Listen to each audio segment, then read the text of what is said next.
এখন নাকি বহুত লোকে কয় আমার হাতে মাইক্রোফোন, তার চোখে পানি। কেন এমনটা হয় সেটাও আমি জানি।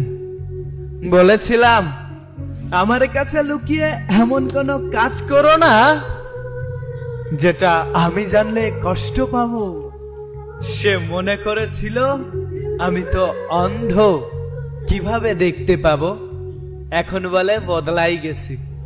আরে বদলাই যায়নি, আগের মতোই আছি।